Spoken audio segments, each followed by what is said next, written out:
Yan. Magandang gabi po sa inyo lahat. Good evening everyone.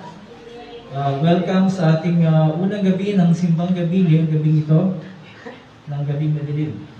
At sa mga kasama natin online, kung meron man, magandang gabi po sa inyo. Sa mga kasama natin sa ating worship hall, welcome sa inyo lahat, especially sa mga panauhin natin na ngayon natin nakasama para sa kaunawang pagkakataon. Siguro mamaya, ipapakilala nila yung kanilang sarili or Pastor Justin will introduce them. Of course, isa sa mga nakaugalian nating mga Pilipino, itong Simbang Gabi. This is a Filipino tradition, yung Simbang Gabi na ito. Iba't iba yung reason sa mga tao kung bakit nag-spend sila ng time para sa Simbang Gabi. Iba talaga kinukumpleto nila. Dahil yung kaisipan ng ibang tao, kailangan makumpleto nila. Kasi para bang ano siya, parang panata. Para sa iba naman, kasi meron silang wish na gusto nilang matupad. So kailangan nilang kumpletuhin yung siyam na gabi. Pero para sa atin, of course, the reason kung bakit tayo nagkikipon for 9 straight nights from this night hanggang sa 24 ay para ihanda yung sarili natin, para ihanda yung puso at isip natin sa pagdiriwang natin ng araw ng Kapaskuhan. Ganoon din, para magpasalamat tayo sa ating Panginoon sa pinakadakilang regalo natanggap natin sa buhay natin. At yan ay ang kapatawaran sa ating mga kasalanan, ang katiyakan ng kaligtasan, at ang patnubay ng Espiritu Santo sa ating pamumuhay habang dito tayo sa lupang ito. At ang lahat ng mga kaloob na yan, ng mga regalo na yan, ay ating natanggap at patuloy na natatanggap dahil doon sa sanggol na isinilang noong unang araw ng Pasko, ang ating Panginoong Jesucristo. At bilang pasimula, awitin natin yung ating opening hymn number 63, Angels We Have Heard on High, number 63. Okay, so as usual, kinakanta natin to. We always start with the chorus. So, simulan tayo sa chorus. Okay, 1, 2, 3.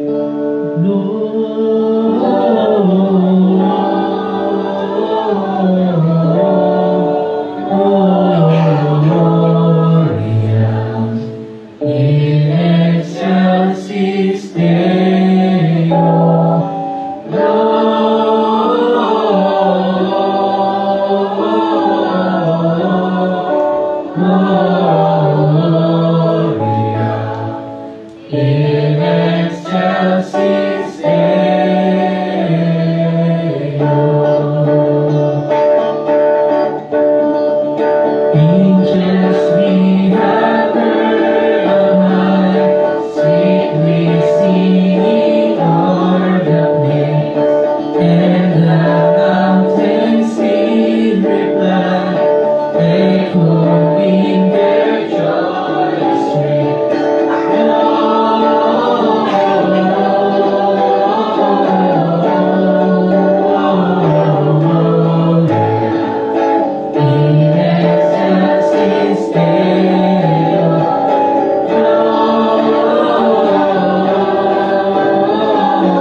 Okay, we'll open our worship booklet on page 1. Sorry.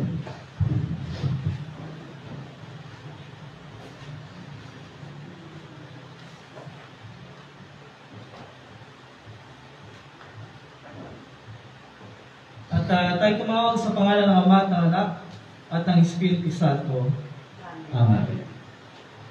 Kung sinasabi natin tayo walang kasalanan, dinadaya natin ang ating sarili at wala sa atin ang katotohanan.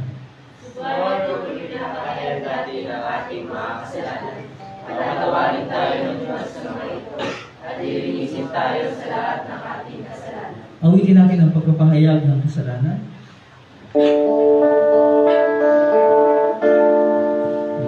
Naamin ko ang lahat kong sala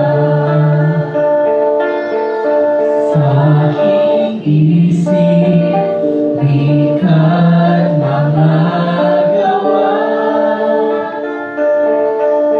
Di ka sa pumakas sa lahat masama. Ako'y kahabagan o malulubos. Ako'y nananabik kay Jesucristo. Siya'y namatay sa krus para sa akin. Nilinis tayo ng loob ni Kristo, aming Diyos, patawad mo. Ang kay Kristo, patawad mo, Diyos.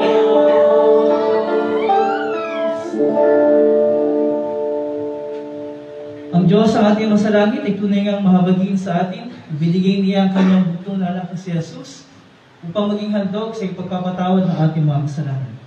Kaya bilang tinawag ng lingkod ni Kristo sa pamamagitan ng kanyang utos, ay pinatatawad ko sa inyo ang lahat ng mga kasalanan sa pangalan ng Ama at ng Anak at ng Espiritu Santo.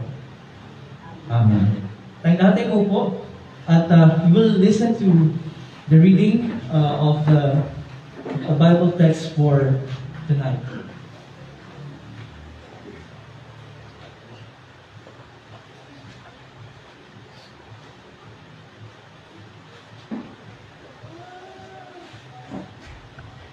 Pagbasa mula sa unang sulat ni San Pedro. Tungkol sa kaligtasan ito, masusing nagsiyasat at nagsuri ang mga propetang na nagpahayag tungkol sa pagpapalang nakalaan sa inyo. Sinuri nila kung kailan at paano ito nangyayari. Ang panahong ito ang tinutukoy ng Espiritu ni Kristo na nasa kanila nang unang ipahayag nito ang hirap na titiisin ni Kristo at ang karanggalang katumuhin niya. Nang kanilang ipahayag ang mga katotohanan ito, ipinaunawa sa kanila ng Diyos na ang ginagawa nila ay para sa inyo at hindi para sa kanila. Ang mga katotohanan ito ay narinig ninyo ngayon sa mga nangangaral ng magandang balita sa pagkangyarihan ng Espiritu Santo na isinurog mula sa langit. Maging ang mga anghel sa langit ay nanabik na maunawaan ang mga katotohanan ito. Amen. Salamat, Pastor Justin. And we will sing our sermon hymn. Hymn number 23 sa ating hymn. Hymn number 23, we sing, O Come, O Come, Emmanuel.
salita ng Diyos sa pamamagitan ni Pastor Jesse.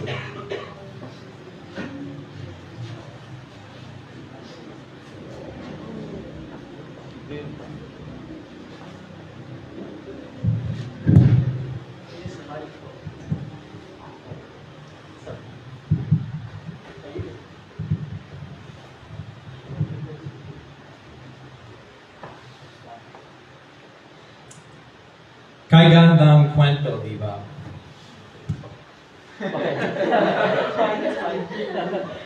Too loud.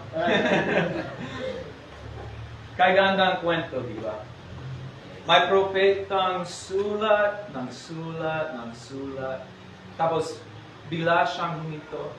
At sinimulan niyang basahin ito, hindi para baguhin niya, hindi para gawin libangan, kundi para intindihin ang sinulat niya. Kaya binasa niya ang pahina. Sabi dito, maglilihir ang isang dalaga dahil sa ating mga kasalanan, kaya siya nasugatan. Tinirang niya ang pahina ay napaisip. Ano kayang gagawin ng Diyos? Pero mas nakakamangha pa rito, sa banang balikat ng propetang ay may mga anghel nakaisip, nakatingin at naiisip. Ano kayang gagawin ng Diyos?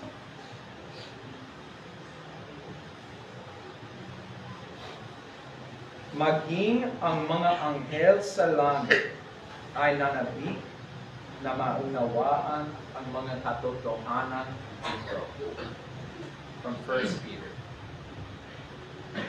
Ngayon, simbang gabi. Sa pagsimula ng ating simbang gabi, gusto kong magbahagi ng tatlong refleksyon tungkol sa kwentong ito. Una, walang katulad ang pag-ibig ng Diyos. Mahilig tayong manood ng mga love stories, di ba? Yes. Tulad ng Katniel. Pero mahilig tayong ng mga ganyan. Pero, paano naman kaya sa mga anghel? Alam niyo, nakita na nila ang iba't ibang love story una pa lang. Siguro na sawa na sila sa ating love stories. Pero, merong isang love story kung saan binuksan mo yung libro, magtitipon ang mga anghel. Dahil ang pag-ibig ng Diyos sa inyo ay malalim, mapagsakripisyo, hindi na ilarawan sa isip, at walang hanggan. Dito, love story nyo ang nandito, na maging ang mga anghel ay nais mabasa.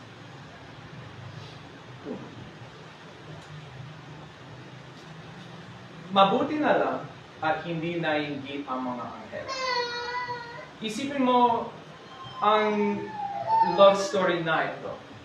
Itong love story na ito. Hindi tungkol ito sa kanila.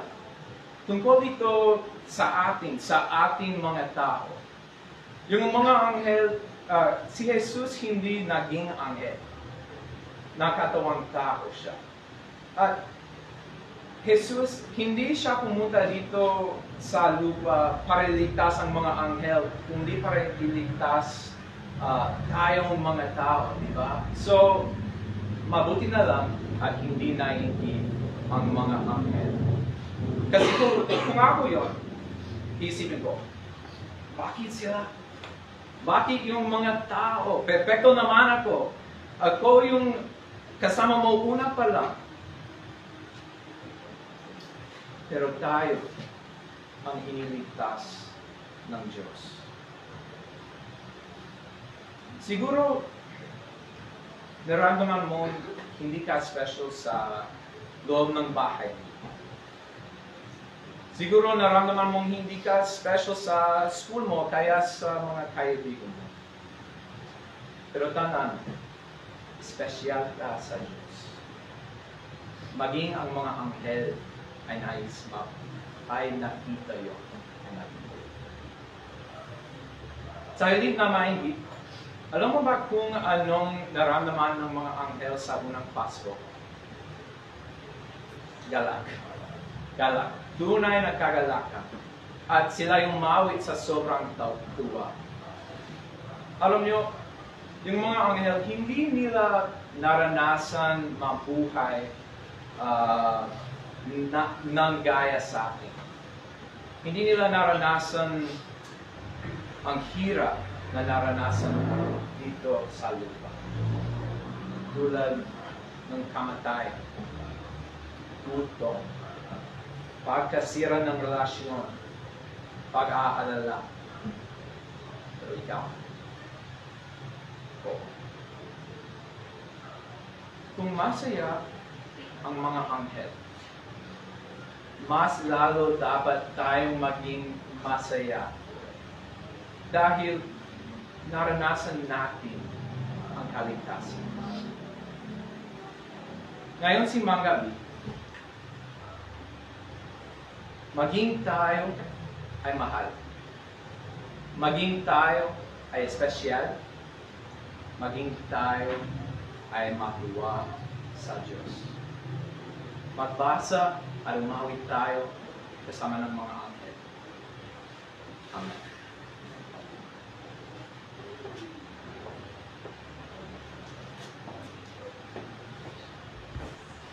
Salamat. Salamat, Pastor Justin, sa iyong mensaheng binahagi. Bilang tugon sa mabuting balita na ibinahagi sa atin, Pastor Justin, tayong lahat ay tumayo at ating ipapahayag ang ating pananampalataya sa pamamagitan ng kaya ng apostol dito sa ating booklet. Sabay-sabay ating pahayag ng ating pananampalataya. Sumasampalataya ako sa Diyos, amang makapangyarihan sa lahat, na lumikha ng langit at lupa. At kay Jesucristo, kanyang bugtong na anak na ating Panginoon, may pinag-ibig sa pamamagitan ng Espiritu Santo. Pinanganak ng Birheng Maria. Nagdusa sa ilalim ng Poncio Pilato. Ipinako sa krus, namatay at naligtas. Siya'y lumabas sa impyerno. Sa ikatlong araw, siya'y nagbangon sa mga patay. Umakyat sa langit at nakaluklok sa kanan ng Diyos amang makapangyarihan sa lahat. Buhat ko'y palilitaw kung humalang ng buhay at mga patay. Sumasampalataya ako sa Espiritu Santo, sa banal na Iglesyang Kristiyano na kapuluhan ng mga banal, sa kapatawaran ng mga kasalanan, sa pagbago ng katawan, at sa buhay na walang hanggan. Amen. Tayo natin upo at bago tayo dumako sa ating panalangin pangkalahatan, ating titipunin ang ating mga kaloob. Tayo na maghandog sa Panginoon. Ihandog natin ang ating mga sarili at maging mga bahagi ng pagpapala ng kaloob niya sa atin.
Okay, so sa bahagi ito ay natapos tayo sa ating panalangin pangkalahatan.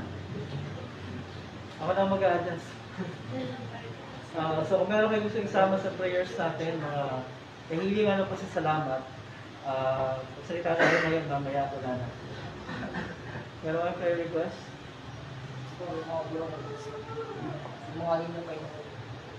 Yung mga upo. Okay.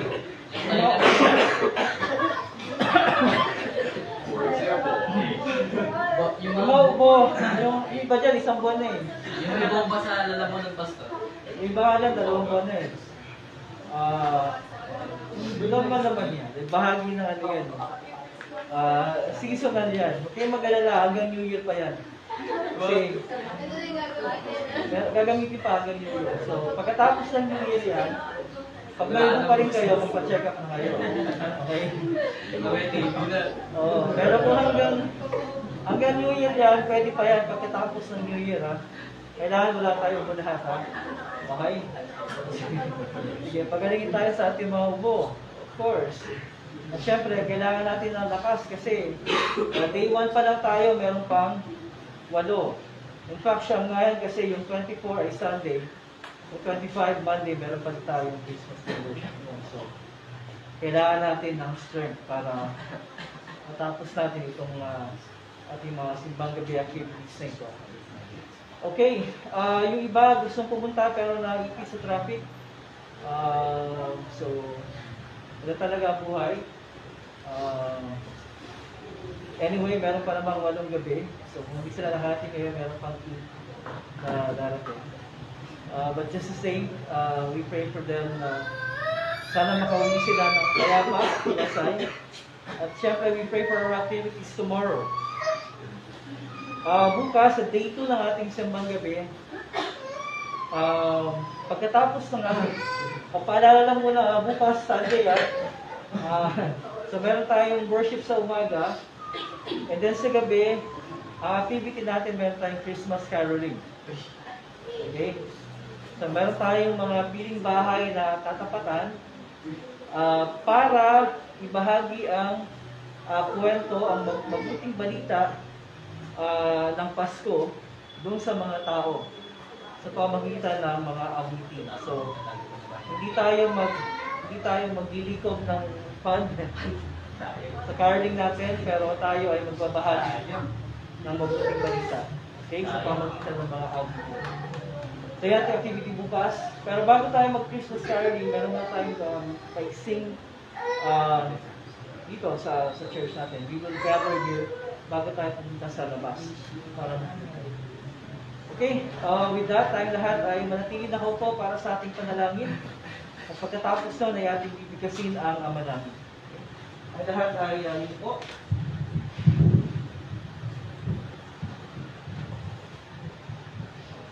At tayo manalangin.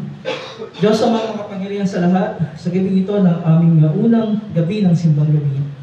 Nagpapasalamat po kami sa iyo sa pagpapaalala po din sa amin na ang lahat ng mga ginagawa namin ay hindi para bayaran ang aming kaligtasan o ang iyong biyaya o ang magandahang loob o ang kapatawaran ng mga kasalanan, kundi upang ihanda ang aming mga sarili sa pamamagitan ng pakikinig at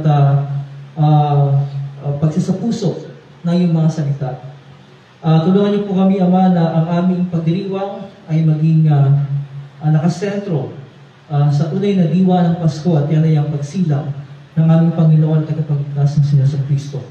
Tulungan niyo po kami na patuloy na mabuhay araw-araw sa diwang ito. At ngayon din ito ay aming ibahagi sa ibang mga tao. Sa lahat po ng mga kasama namin sa gabi ito, sa aming pagsamba, dito sa aming bahay-sambahan, at sa mga kasama namin sa aming Facebook live stream, kayo po ang magbigay sa amin ng inyong mga pagpapala at pagpatibay sa aming pananampalataya. Kasama rin po sa aming panalangin na kayo po ang magkaloob sa amin ng maayos na kalusugan. Pagaling niyo po ang aming mga munting mga karamdaman gaya ng ubo, sipon, nadala ng ganitong uri ng panahon. Nalangin namin naman na sa mga darating pang mga activities na gagawin namin ay meron kaming sapat na kalakasan upang magawa ang lahat ng ito. Hindi para sa aming karangalan, kundi para sa karangalan ng iyong pangalan. Ang mga hindi po namin kasama ngayon, dahil sila ay may iba't ibang mga ginagawa, kayo po ang mag-ingat sa kanila. At kasama ang aming pamilya, hinihiling namin na kayo po ang kumalinga sa bawat isa. Ang lahat ng ito, Ay aming hinihingi sa iyo pinagpapasalamat, alang-alang sa mapait na pagdurusa, kamatayan, at muling pagkabuhay ni Jesus na yung butong na anak ng aming Panginoon at Pagligtas. Na siya yung puro sa aming manalangin ng Ama namin. Ama namin na sa langit, sambahin nawa ang pangalan. Ikaw nawa ang maghari sa amin. Sundin nawa ang iyong kalooban dito sa lupa tulad ng sa langit. Bigyan mo kami ng pagkain kailangan namin sa araw na ito. At patawarin mo kami sa aming mga kasalanan. Tulad ng pagpapatawad namin sa mga nakasala sa amin. At huwag mo kami ihalik sa tukso, kundi ilayo mo kami sa masama. Sapagkat sa iyo ang kaharian at ang kapangyarihan at ang kalulatian magpakailanman. Amen. Ang Panginoon ay sumayo at ang kanyang Espiritu. Purihin natin ang Panginoon. Salamat tayo sa Diyos. Nagibigin niyo ang pagpapala ng Panginoon. Pagpalain ka nawa ng Panginoon at ingatan. Paliwanagin nawa ng Panginoon ang kanyang mukha sa iyo at mahapagso. Ilingap nawa ng Panginoon ang kanyang mukha sa iyo at bigyan ka ng kapayapaan. Amen. At tingawin din ang ating closing hymn. Number 57, Go Tell It on the Mountain.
Welcome sa ating first night ng ating simbang gabi.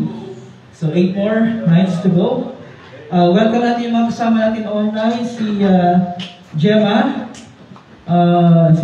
Calimuso, si Maki Baka, si Maki sa Cavite, at saka kayong lahat na dito ngayon. Nag-igising nyo lahat.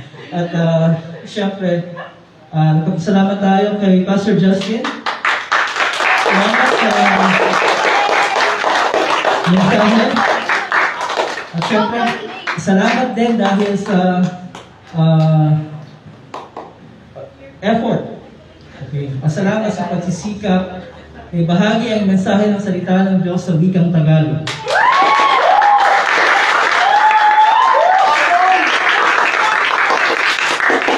At ibig sabihin niya na bukod pa doon, ano pa? Na kailangan may susunod pa. Alright, so hindi yan yung, that shouldn't be the first and last. Okay, so we say more. Okay, salamat Pastor Justin. At katulad ng i-announce ko kanina, bukas, baka wala kayo sa Sunday ng umaga. Bukas linggo, meron tayong pagsamba ng umaga, and then sa gabi nga yung ating Christmas caroling. Ngayon, bukas, pa-practicein natin yung ating mga kakantahin para sa Christmas caroling. So after worship, magkakaroon tayo ng counting practice, no? Kasama natin yung ating mga musikero, sila Yib, sila Luke, no? Nasa training kasi sila ngayon, kaya wala sila. Pero bukas, kasama sila magpa-practice. Okay? Ang ating call time bukas ng gabi para sa Christmas caroling ay kung kaya nyo mas maaga para ready tayo, 6:30. para 7 tayo. Okay? Kailangan tayo mag-start tayo ng ating Christmas caroling. Okay, I think that's it. Welcome natin yung ating mga kasama ngayon. Meron tayong dalawang panamuhin na kasama natin sa kawalangan ng pagkakataon.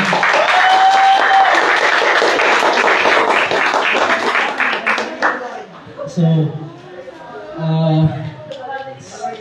ano yung mga pangalan nila? Si Karil, ang teacher ko. Si Karil. Yeah. Karil, welcome sa Karil. Tagalog teacher ni Pastor Justin. At yung kasama na yung natabi niya?